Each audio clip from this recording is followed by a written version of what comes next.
अस्सलाम वालेकुम वरहमतुल्लाहि वबरकातुहू। छोटा सा बोर्ड रेडी की छत से लटक रहा था। इस पर मोटे मार्कर से लिखा हुआ था, घर में कोई नहीं है, मेरी बूढ़ी माँ फालस ज़दा है।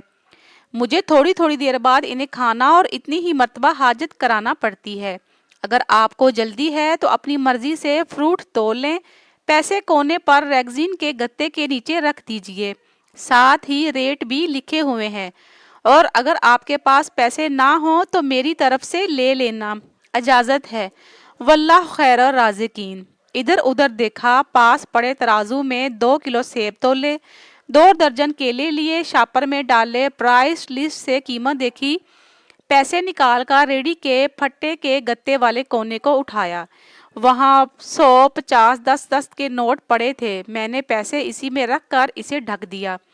इधर उधर देखकर कि शायद कोई मेरी तरफ मतवज्जो हो, और शापर उठाकर वापस फ्लैट पर आ गया।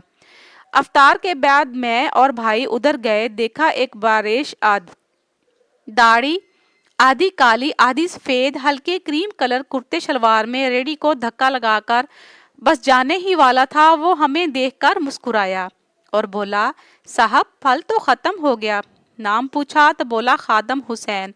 फिर हम सामने ढाबे पर बैठे थे, चाय आई। कहने लगे, पिछले 3 साल से अम्मा बिस्तर पर है, कुछ नफसियाती सी भी हो गई है और अब तो फालज भी हो गया है। मेरा कोई बाल बच्चा नहीं, बीवी मर गई है, सिर्फ मैं हूँ, मेरी अम्मा है।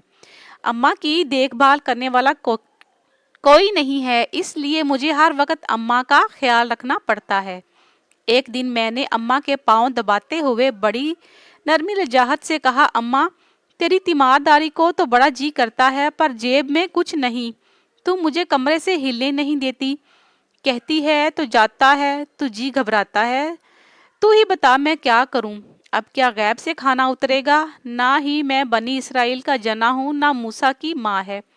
क्या करूं? ये सुनकर अम्मा ने हाँफते कांपते उठने की कोशिश की।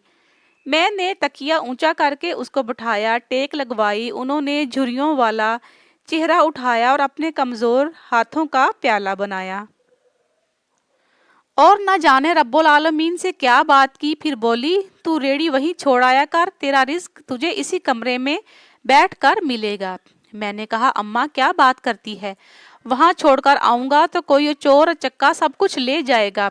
आजकल कौन लिहाज करता है? बिना मालक के कौन खरीदार आएगा? कहने लगी, तू फजर को रेडी फलों से भरकर छोड़ कर आ जा, बस ज्यादा बक बक नहीं कर। शाम को खाली लेकर आया कर। अगर तेरा रुपया भी गया तो ये खालदा सरैया अल्लाह से पाई पाई वसूल कर देगी। 2.5 साल हो गए हैं भाई, सुबह रेडी लगा जाता हूँ, शाम को ले जाता हूँ। लोग पैसे रख जाते हैं, फल ले जाते हैं, ढेला ऊपर नीचे नहीं होता, बल्कि कभी कभी तो ज्यादा रख जाते हैं। अक्सर तखमीना नफा लागत से 300-400 रुपये ऊपर ही जा निकलता है। कभी कोई अम्मा के लिए फल रख जाता, कभी कोई और चीज। परसों एक पढ़ी लिखी बच्ची पुलाव बनाकर रख गई, नोट लिख कर रख गई अम्मा के लिए। एक डॉक्टर का गुजर हुआ, वो अपना कार्ड छोड़ गया। पुष्ट पर लिखा गया, अंकल अम्मा की तबीयत ना संभले तो मुझे फोन करना, मैं घर से पिक कर लूंगा। किसी हाजी साहब का गुजर हुआ तो अजवा खजूर का पैकेट छोड़ गया। कोई जोड़ा शॉपिंग करके गुजरा तो फ्रूट लेते हुए अम्मा के लिए सूट रख गया। रोजाना ऐसा कुछ न कुछ मेरे रिज्क के साथ मौजूद होता। ना अम्मा हिलने देती है, ना रिज्क रुकने देता है। अल्लाह अकबर, सुभान अल्लाह। मजीद अच्छी वीडियोस के लिए हमारे चैनल को सब्सक्राइब करके साथ लगे बेल आइकन को जरूर प्रेस करें। शुक्रिया।